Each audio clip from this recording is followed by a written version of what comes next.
हो गया। अभी एक वीडियो क्लिप वायरल हो रही है सोनम वांगचुक और सीजेपी के जो संस्थापक हैं अभिजीत देव के। और ये वीडियो क्लिप काफ़ी चलाई जा रही है कि जो वांगचुक हैं उनका करीबन 8 से 9 किलो वेट कम हो गया है। और उनका डॉक्टर ने अभी उनका टेस्ट लिया है, तो टेस्ट में बताया कि शायद उनका वेट कम हो गया है और काफ़ी मतलब कमज़ोर दिखाई दे रहे हैं वो, और शायद 100 दिन में डेथ भी हो सकती है उनकी। तो इसीलिए मेरी गुजारिश है कि ये जो वांगचुक हैं ये हमारे लिए बहुत अच्छा काम कर रहे हैं, और मैं इनको दिल से नमन करता हूँ कि ऐसे व्यक्ति के मतलब हमारे लिए सब काम कर रहे हैं, और हम लोग मज़े से अपना खाना पीना खा रहे हैं, और उनकी प्रोटेस्ट में हम लोग सपोर्ट भी नहीं कर रहे हैं। और ऐसे इंसान के लिए सपोर्ट करना बहुत ज़रूरी है जो हमारे लिए कर रहा है, हमारे बच्चों के लिए कर रहा है और फ्यूचर के लिए कर रहा है। ये ऐसा इंसान मिलना बहुत मुश्किल है। और एक तरफ मैंने एक क्लिप देखा मनोज तिवारी का, उससे पहले मैं अच्छा नेता समझता था, पर उन्होंने ऐसी क्लिप दी है कि दिल एकदम ऐसा कर दिया है जैसे कि उनको तो पता नहीं हमारे देश की जनता ने संसद क्यों बनाया, मुझे तो यही बात समझ में नहीं आई। उन्होंने बोला कि जो ये कर रहे हैं सोनम वांगचुक, ये सब दिखावा कर रहे हैं, और ये कुछ मतलब जो आम आदमी पार्टी के अन्ना हज़ारे ने किया था उनका ये अपडेट रूप है। और ये बिल्कुल मतलब जनता को पागल बना रहे हैं ये सोनम वांगचुक, और देश की दिखावा कर रहे हैं। ऐसा कुछ है नहीं, खा पी रहे हैं। मतलब बताइए, इतनी अभद्र भाषा, देशद्रोही तो खुद हैं और इनको देशद्रोही कह रहे हैं। जब मैंने वो कमेंट में देखा तो लोगों ने 100 कमेंट्स में से 99 कमेंट्स में गालियाँ दे रखे थे उनको। बताइए, खुद को ऐसे चापलूस नेता, जो क्या बताया जाए, खुद अपना मतलब अपना सांसद बने रहने के लिए, और बताइए इतनी नीचे गिर सकते हैं ये आदमी कि मतलब सामने वाला जो फ्यूचर के लिए और अपना सेहत बिगाड़ के अपने लिए कुछ नहीं कर रहा है, वो हमारे लिए और फ्यूचर के लिए कर रहा है। तो फिर भी उस आदमी को बोले कि दिखावा कर रहे हैं ये, और बोले कि देश की जनता समझ चुकी है। अरे भाई, देश की जनता तुम्हें समझ चुकी है, तुम कैसे हो, तुम्हारी पार्टी कैसी है, और हमारी सरकार इतना ध्यान नहीं दे पा रही है कि वो इंसान पड़ा हुआ है, शायद कब मर जाए कोई भरोसा नहीं है। और हमारे देश की जनता प्लीज़ आके सपोर्ट करे उनको। और हमारे देश की जो सरकार है वो इतना नीचे गिर चुकी है कि बिल्कुल इतना भी दया उसके ऊपर नहीं आ रही, इतना क्रूर हो चुकी है। एक प्रधानमंत्री हमारे जो अपने आप को राजा समझ रहे हैं, और उनको ये पता नहीं कि ये जो लोकतंत्र देश में आपकी सरकार चल रही है,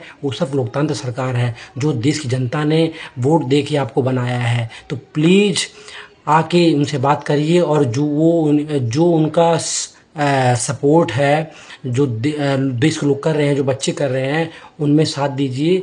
आप प्रोटेस्ट को उनका जो भी है उनको सफल बनाइए, नहीं तो देश की जनता आपको छोड़ेगी नहीं। और आप अपने आप को जो राजा समझ रहे हैं, आप राजा नहीं हो, आप भी एक छोटे से परिवार को हमारे देश की जनता ने ही आपको इतना बड़ा बनाया। आप कौन से क्रूर और कौन से ईगो लेके बैठे हुए हैं?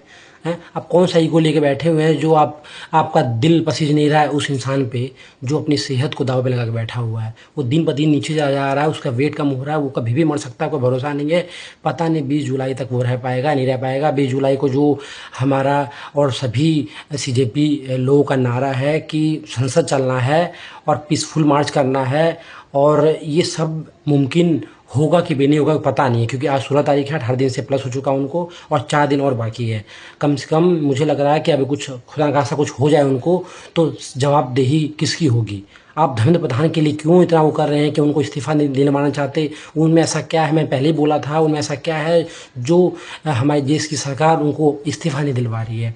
और हमारे जो ये जब नेता है मनोज तिवारी, इनको देश की जनता ने बनाया क्यों, इसको तो बोलने का पता नहीं है। इस आदमी को तो बोलने का पता नहीं कब कहाँ बोलना है। इसको बस अपनी रोटी सेकने की पड़ी हुई है। इसको आम आदमियों से, देश की जनता से, बच्चों से कोई फर्क नहीं पड़ता है। जनता उसको अच्छी समझ चुकी है, कैसा तलवे चाटने वाला इंसान है वो। और जब भी बोलेगा तो ऐसा बोलेगा कि गाली सुनने वाले काम करता है वो। कमेंट में जाके देखिए आप, गालियाँ ही मिलेंगी उसके लिए। मात्र 1-2% जो उसके फेवर में होंगे वो बीजेपी वाले होंगे, नहीं तो गालियाँ ही उसके मन में मिलने वाली है। मैं खुद देखा, और एक क्लिप मैंने देखी उसके अंदर। और जो अभी देखिए, आप सभी पेरेंट्स से गुजारिश है, प्लीज़ हमारी सीजेपी और सोनम वांगचुक के सपोर्ट में प्लीज़ 20 तारीख को आइए, नहीं तो उनका जो संकल्प लिया उन्होंने, प्रोटेस्ट किया, भूख हड़ताल, अगर ऐसा नहीं होता है, हम तो आप बाहर मज़े कर रहे हैं, घर पे खाना पीना अच्छे से खा रहे हैं, वो इंसान किसके लिए बैठा है? उसके बच्चे, वो खुद इतना बड़ा इंसान है, उसके बच्चे क्या बाहर नहीं पढ़ लेंगे? वो क्यों लड़ेगा हमारे लिए? फिर भी लड़ रहा है। तो प्लीज़ दया भाव दिखाइए, वहाँ पहुँचिए, उनका सपोर्ट कीजिए। 20 जुलाई को तो ऐसा कर देना है, ऐसा कर देना है कि जो अपनी सरकार जो है वो बीजेपी एकदम देख के दहल जाए कि हाँ, मतलब इन्होंने कुछ क्रांति लाई है देश में। तो प्लीज़ 20 जुलाई को सपोर्ट करना है, और सभी माँ बाप से भी रिक्वेस्ट है कि अपने बच्चों को ज़रूर भेजें और ख़ुद भी इनको आके सपोर्ट करें, नहीं तो बहुत बुरा हो सकता है, बता रहा हूँ। इसलिए प्लीज़ सपोर्ट करें और इनका साथ दें। प्लीज़ आपसे हाथ जोड़ के गुजारिश है, और 20 जुलाई को आइए और बिल्कुल दिखा दीजिए हम आम आदमी और सोनम वांगचुक सीजेपी वाले क्या कर सकते हैं। तो प्लीज़ ऐसी वीडियो में बने रहने के धन्यवाद। ऐसी जानकारी मेरी वीडियो में आपको मिलती रहेंगी। तो इसके लिए थैंक यू, और प्लीज़ 20 जुलाई को आइएगा।